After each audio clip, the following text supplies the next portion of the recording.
Hola a todos, comenzamos el video de hoy justo en el momento en que hay una pausa en el Campeonato Mundial de Fútbol que se celebra en México,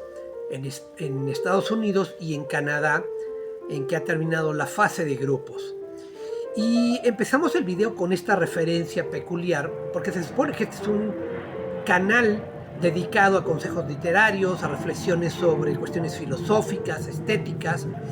Y usted se preguntará qué tiene que ver el fútbol con esto. Bueno,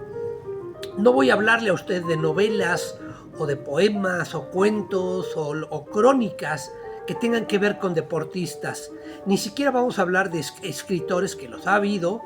que han escrito y que han practicado deportes. No vamos a hablar, por supuesto, de el que se le puede considerar el fundador o quien estableció la categoría literaria del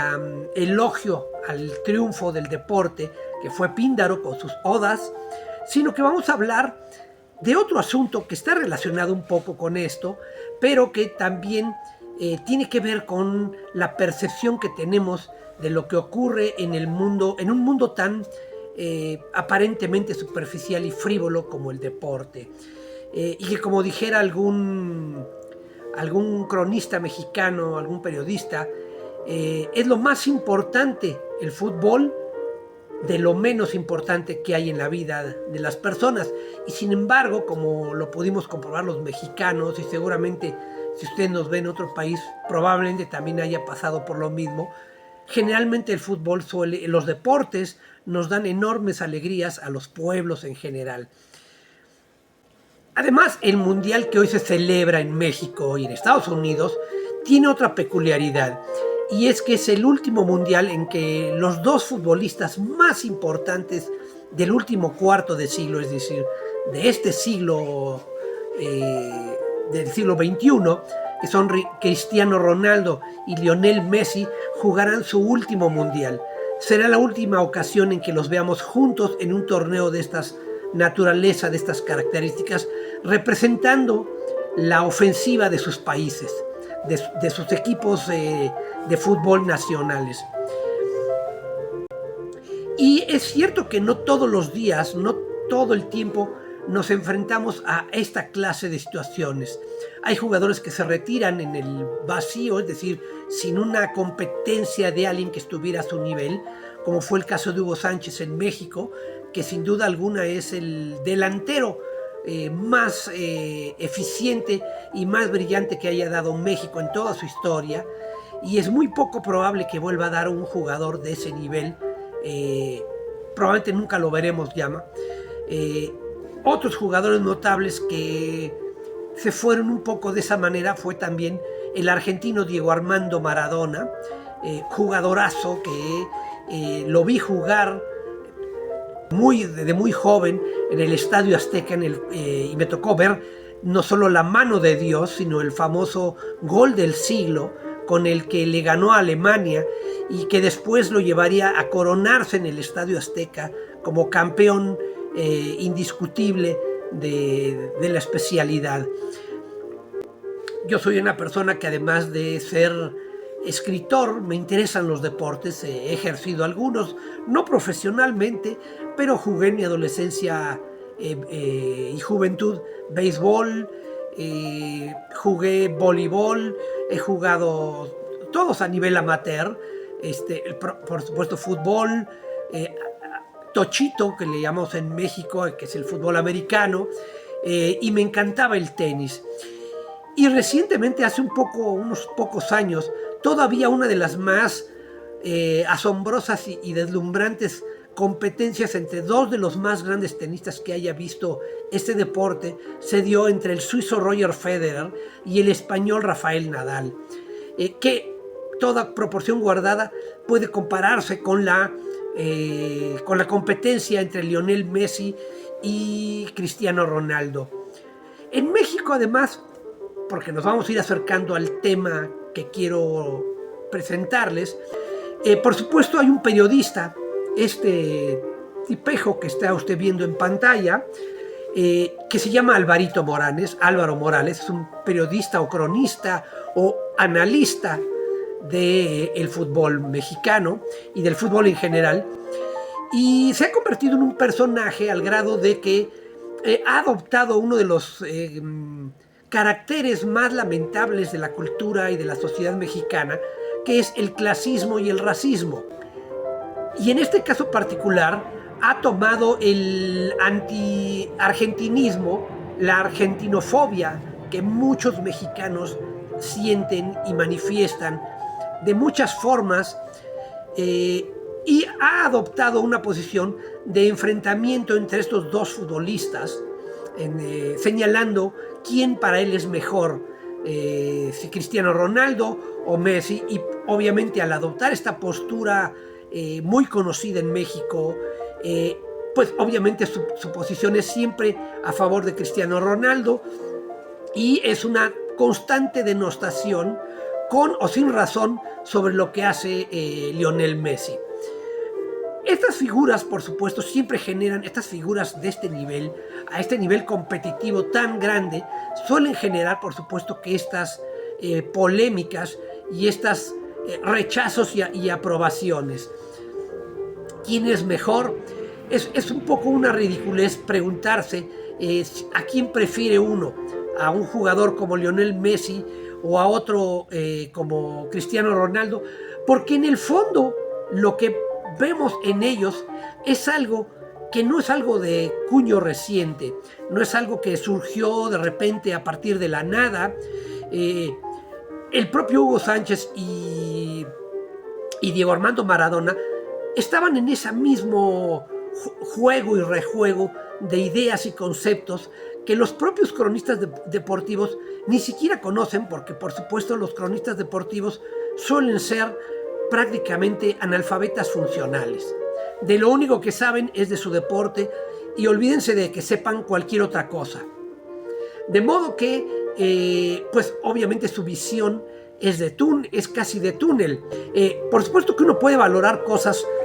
Maradona, el gol del siglo, es una proeza deportiva como nunca se había visto en el siglo XX. Las chilenas que perfeccionó Hugo Sánchez, y que no solo las perfeccionó, sino que las convirtió casi en una obra de arte en el espacio y en el aire. La famosa chilena contra el Logroñés,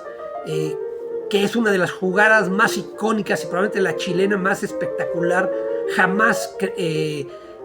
efectuada por un delantero, y lo inmortalizó como jugador.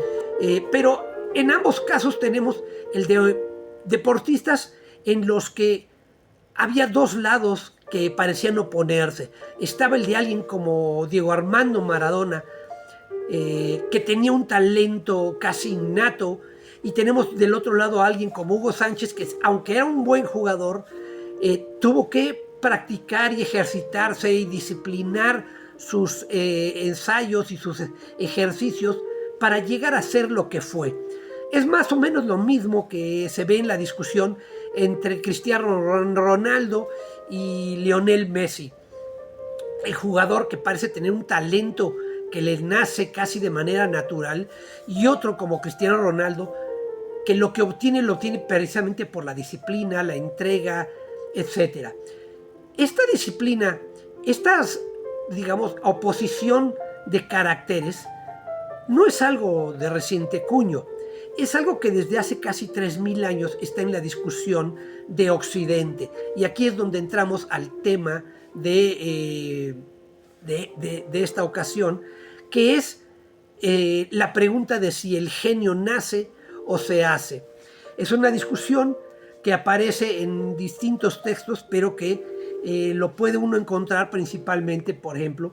en este pequeño tratado de Longino, un gramático latino del siglo I, que escribió este texto. No se sabe muy bien para quién ni cómo, pero eso es lo que menos importa, y que se hace eco de otros textos, por ejemplo, del famoso Problema 30, que tiene que ver también con el genio, ¿no? Porque la mayoría de los genios, como los consideraban los griegos, eran hombres o gente melancólica, Y las cuestiones relativas al genio ya en específico aparecen por primera vez tratadas en Platón. Platón escribe sobre todo dos diálogos que son importantes para la cuestión del genio, que son Ión y Fedro, que son los dos grandes diálogos en donde Platón expone su concepción del genio. Después, por supuesto, entre Platón y Longino, que acabamos de ver, se da esta discusión de que el genio puede ser aprendido o no. De acuerdo a Longino, hay un genio natural, es decir, ese genio que ya lo trae predispuesto en su propia naturaleza. Y en el caso de Platón está el genio poseído, el genio al que la musa lo invade y le hace ser quien es. Y de hecho en el Ión,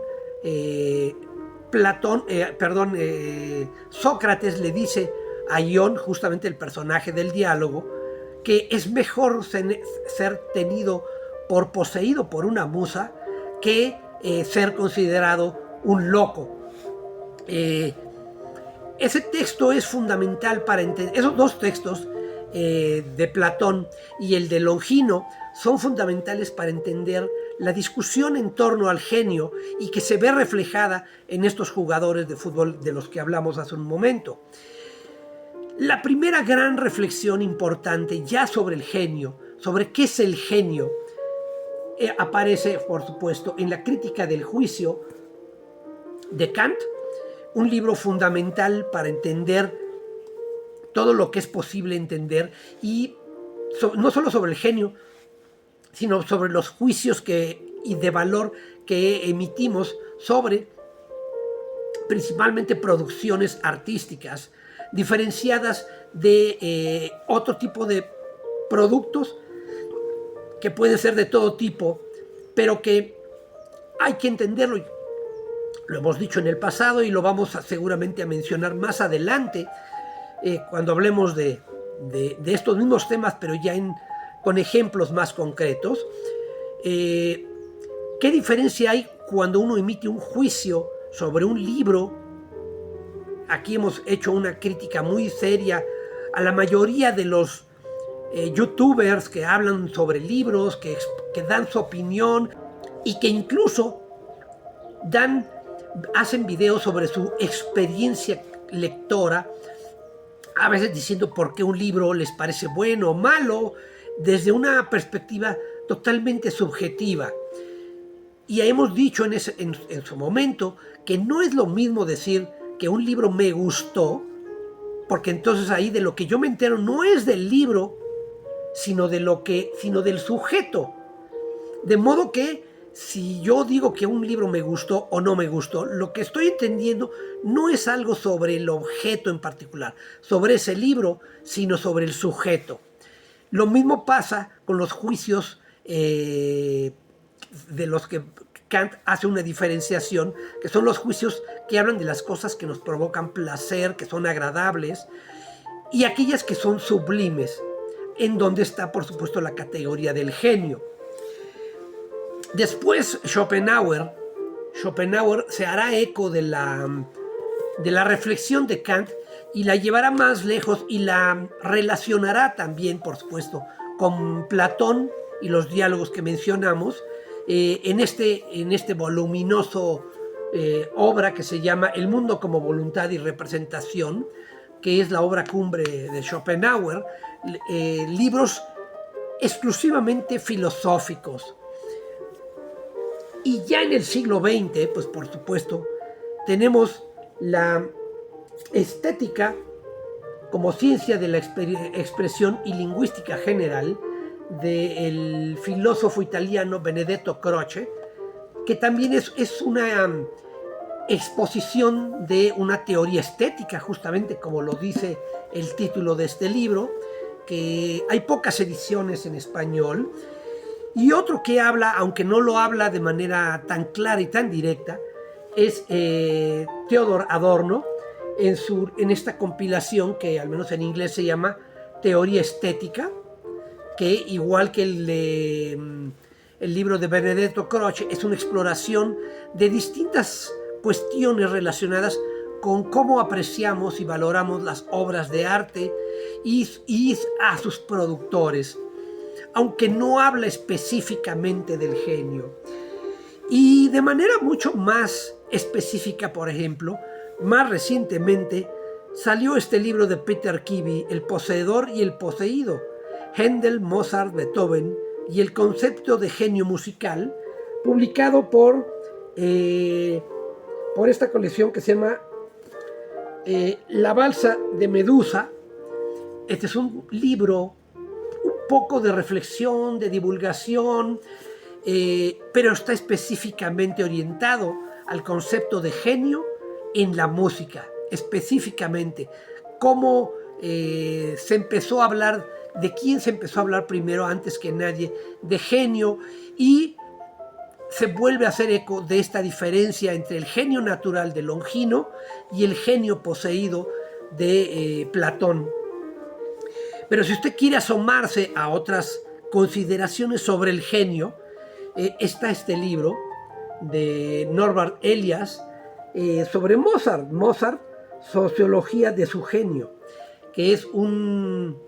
libro que dejó inconcluso Elias, pero que es una maravilla, que yo utilizo algunos pasajes de ese libro por intuiciones que yo tenía desde mucho tiempo antes, en el ensayo que le da título a este libro, que se publicó en 2018 y que denota ya de alguna manera en mi propio trabajo intelectual mi relación y mi fascinación con el tema del genio. Y ese tema lo exploro en mayor detalle en este libro. El irresistible esplendor de lo inútil, genio como destino en la música culta europea, que es una reflexión sobre las 4 grandes cumbres de la música culta europea del pasado, que son Bach, Mozart, Beethoven y Brahms. Pude haber utilizado muchos otros ejemplos, pero quise ser mucho más específico con respecto a la reflexión que iba yo a hacer allí.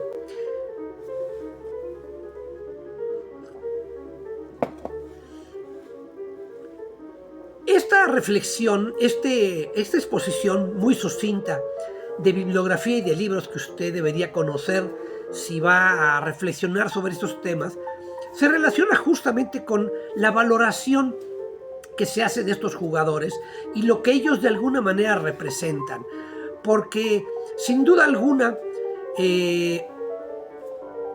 Lionel Messi representaría eso que Longino llamaba el genio natural,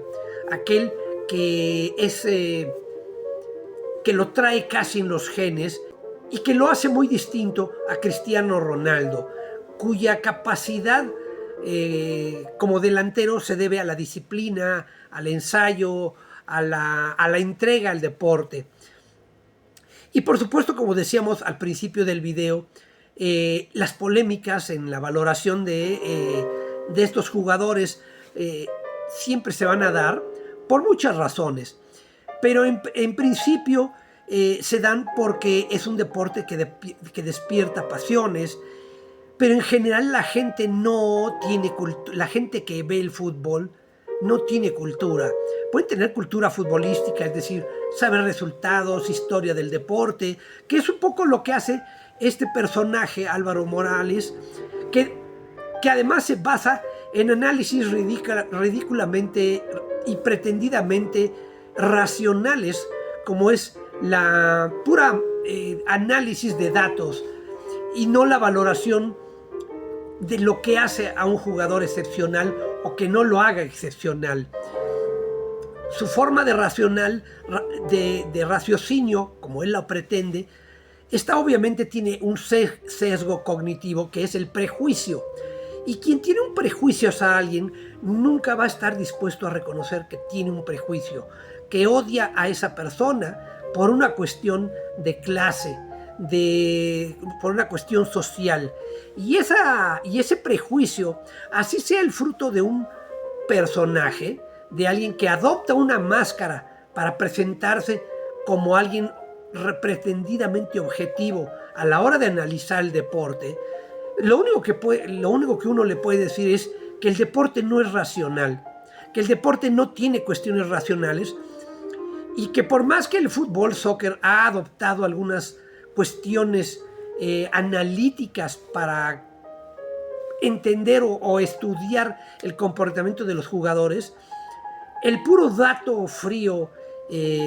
pretendidamente racional, no va a producir nunca una comprensión, una valoración real del deporte, porque el fútbol no es una partida de ajedrez, así de sencillo. En el deporte, en el fútbol sobre todo, hay muchas más cosas. Está indudablemente una cuestión que cuando uno ve a estos dos futbolistas, Cristiano Ronaldo y Lionel Messi, uno puede percatarse de la enorme diferencia que hay entre ambos. Y la principal es la posición que ubican, que ellos tienen en el campo de juego. Cristiano Ronaldo es netamente un delantero, como lo era Hugo Sánchez. Es decir, futbolistas que están a la espera de meter un gol y que ese meter un gol proviene de otros jugadores que realizan jugadas, que tratan de evitar que el equipo contrario les quite la pelota para que ese delantero nato que está cerca de las áreas pueda hacer un disparo y meter el gol, que era lo que hacía de manera extraordinaria Hugo Sánchez y que es lo que hace también de manera extraordinaria Cristiano Ronaldo. Pero cuando uno ve, por ejemplo, lo que hacía Maradona, es casi idéntico a lo que hoy en día y desde hace más de 20 años hace Lionel Messi. Maradona no era exactamente un delantero, era más bien un medio. No sé si existen esos términos, no me gusta usarlos del medio natural, pero era... ¿Y qué significa ser un jugador en la media cancha? Pues es el que arma la ofensiva y el que hace posible que quien está adelante, el que esté más avanzado en una función natural, que sería el delantero, como Hugo Sánchez, como el propio Cristiano Ronaldo, reciba el pase de este armador o de los que arman el juego y metan el gol. El gol, por supuesto que ocasionalmente Cristiano Ronaldo hace grandes dribblings y fintas a los defensores, pero lo hace cerca del área. Es muy raro que uno vea a Cristiano Ronaldo robar un balón desde atrás de la media cancha y que burle y drible a todos los jugadores del otro equipo hasta llegar a la portería. Eso fue lo que hizo Maradona en el gol del siglo, y que lo hizo un fenómeno en su momento a Maradona, y es lo que hace constantemente Lionel Messi cuando uno lo ve jugar. Y yo, más que entrar en la discusión de quién es mejor, yo le diría a alguien tan imbécil como este periodista que hacer esa pregunta de quién es mejor es un poco como preguntarle a alguien quién es mejor, Mozart o Beethoven. ¿Quién está por encima del otro? Generalmente los que nos gusta la música sabemos que la respuesta es los dos. A los dos los disfrutamos de igual manera. Los dos nos dicen cosas distintas y nos ofrecen cosas distintas. Y algo similar ocurre en el mundo del fútbol, por supuesto, e incluso en el de la valoración literaria, con Luis G. Maestro o Jesús G. Maestro, este crítico y estudioso español que se ha vuelto un poco tendencia en España, pero que en el resto del continente, en el mundo hispanohablante, fuera de España o quizá fuera incluso de Madrid, a nadie le importa la opinión que tenga este hombre. Y ya nos referiremos en otro video a algunas de las tonterías que suele decir. Pero en este momento lo que quiero yo señalar es que cuando uno opina sobre una dicotomía entre autores, como hace Maestre al referirse, por ejemplo, a la diferencia entre Shakespeare y Cervantes, que realmente es casi ridícula, parece una broma de mal gusto, un chiste mal contado, y que solamente demuestra, igual que en el caso de Álvaro Morales, un enorme prejuicio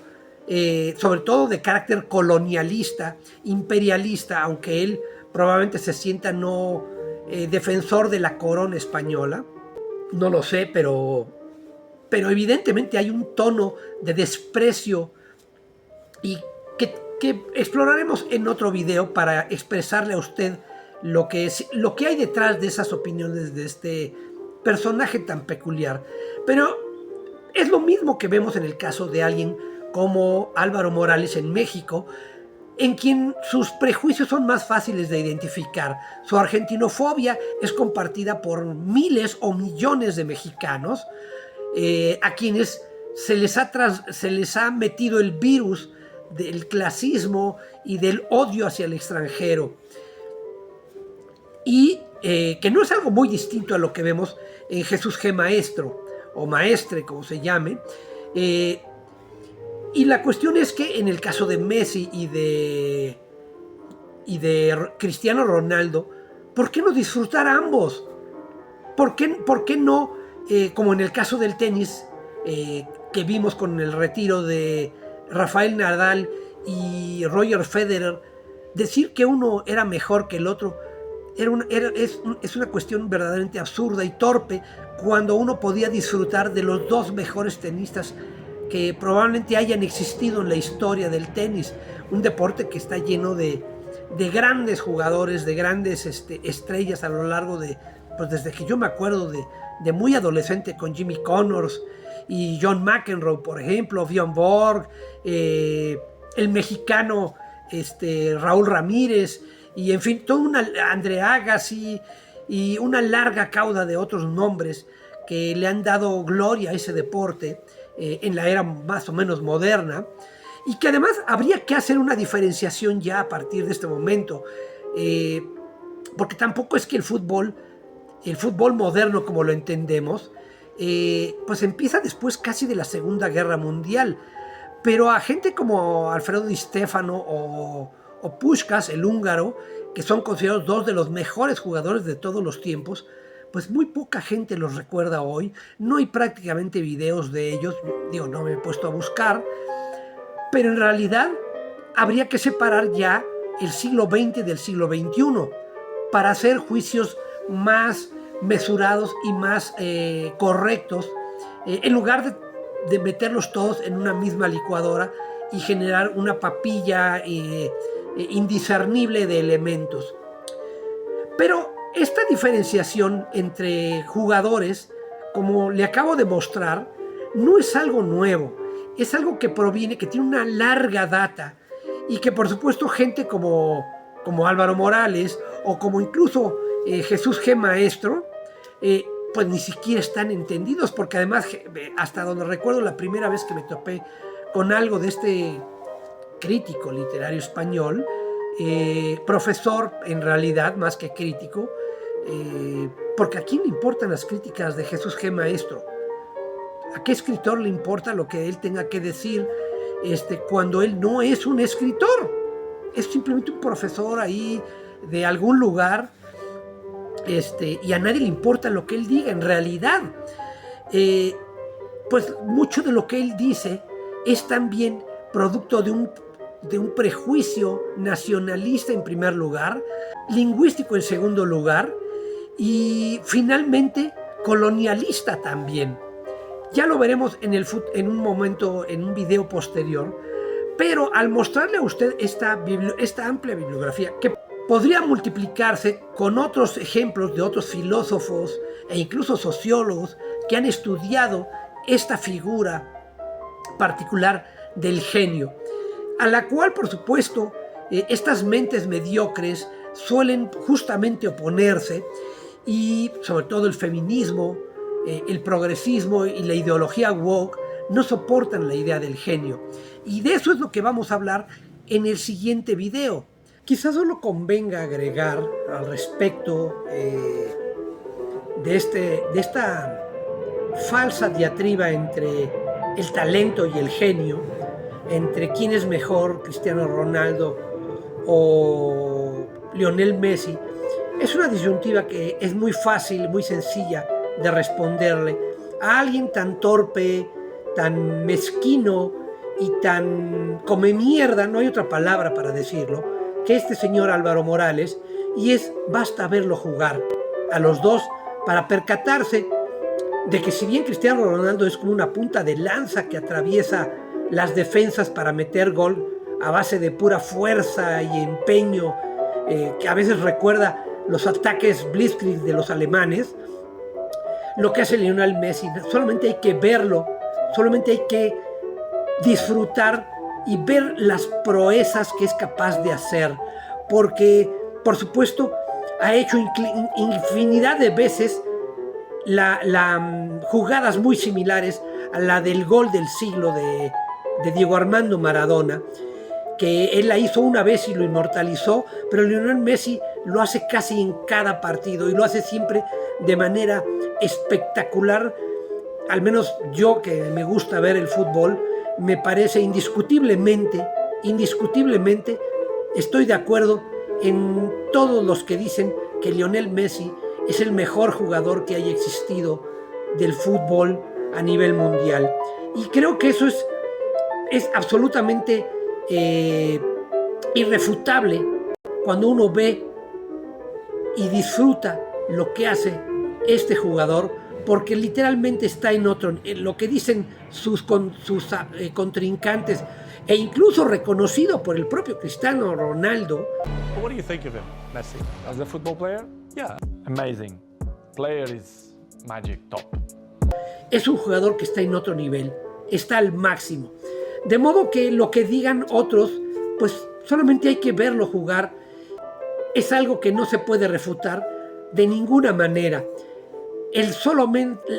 hecho de verlo con el balón en los pies es ya una experiencia sobrehumana, fuera de este mundo. Por hoy simplemente quería aprovechar esta pausa en el Mundial que se está celebrando en México y en Canadá y en Estados Unidos para hacer esta reflexión sobre el genio y que usted vea cómo este concepto tan noble que ha hecho posible la identidad de Occidente como centro cultural del mundo ha recorrido los siglos para permitirnos entender lo mejor de nosotros. Quizá es algo que, como dice George Steiner, que es el epígrafe que le da título al libro, mejor expresa esa idea del genio como ninguna otra, y este epígrafe explica por qué la ideología woke, feminista o feminacista de la actualidad odian tanto a esta figura del genio, a la figura incluso del creador de arte, del filósofo, del matemático, y la quiere sustituir con una absurda e irracional idea de equidad e igualitarismo que no existe. Y le leo a usted el epígrafe que le da título a este libro, que dice así: una miseria personal, un ridículo, un aislamiento, una oscuridad inenarrable, por no hablar de la persecución por razones políticas o ideológicas, han acompañado en todo momento la producción del gran arte, de la gran literatura o de la investigación filosófica. Podemos ser culpables de idealizar nuestra visión de Spinoza, de Schubert o de Van Gogh, pero la prueba del sufrimiento y de la soledad continúa siendo abrumadora. En medio de la atrocidad y de la indiferencia de la historia, un puñado de hombres y mujeres ha estado creativamente poseído por el irresistible esplendor de lo inútil. El propio director de orquestas, Nicolás Harnoncourt, se ha referido a esta tendencia actual en el que lo más importante es la técnica, es decir, la aplicación práctica del conocimiento, lo cual ha llevado también, proviene además, como ya lo hemos dicho en otros momentos del pasado, de esta idea que expone en La democracia en América, en los párrafos finales de ese libro, sobre lo que para el autor parecía que podría ser el paraíso en una sociedad igualitaria y equitativa. Algo que, por supuesto, cuando uno no lo ve, no lo vive, no lo experimenta, puede parecer el futuro y el paraíso, pero cuando llega esa etapa, lo que vemos es realmente el infierno que vemos hoy, que además, asusado por las redes sociales, ha enfrentado a la sociedad toda en su conjunto, naciones contra naciones, personas de un tipo contra otras, automovilistas contra ciclistas o peatones, mujeres contra hombres, etc. Usted haga las polaridades que desee y verá que la cantidad de gente que se ha polarizado por esta estupidez de donde todo mundo tiene derecho a opinar y a expresarse, solo ha conducido no al paraíso que pensaba Tocqueville, sino al infierno que estamos viviendo en la actualidad. Por lo pronto, le agradezco su compañía y disfrute de lo que sigue del Mundial, porque más allá de la nación a la que le vayamos o de donde seamos, es indudablemente el deporte más bello del mundo, y es un deporte que le genera alegrías incluso a muchos una vez que su equipo ha sido eliminado, porque el deporte es tan atractivo y tan profundamente humano que nos lleva a la emoción de querer ver incluso la final, aunque nuestro equipo no esté en esa final, y que seguramente en el caso de México no estará, pero si llega a estar, bueno, pues será una fiesta nacional como nunca se haya visto, pero lo más probable es que no llegue, porque el director técnico de la selección mexicana siempre ha dirigido y ha hecho que sus equipos jueguen de manera horrible. Él dirigió el Osasuna, por ejemplo, que fue un equipo español, que era muy bueno para defenderse, pero que no ganó nunca nada en manos de su director, que soy el director de la selección mexicana. Y bueno, por hoy le agradezco su compañía y nada más quisiera decirle que traté de hacer este video varias veces, pero distintas cosas se atravesaban. Hoy finalmente pude hacerlo de manera ininterrumpida para usted y espero que sea motivo de reflexión, y le ruego que deje usted sus comentarios en la caja de comentarios de la plataforma, porque leo todos los comentarios. Cualquier comentario que usted me deje, denle like al video y acompáñenos en el siguiente video, que le garantizo va a ser como el anterior, que fue una larga reflexión de 3, 4, 5 videos. Vamos a hacer algo parecido que tiene que ver justamente con el genio. Así que por hoy muchas gracias y acompáñenos. Hasta la próxima.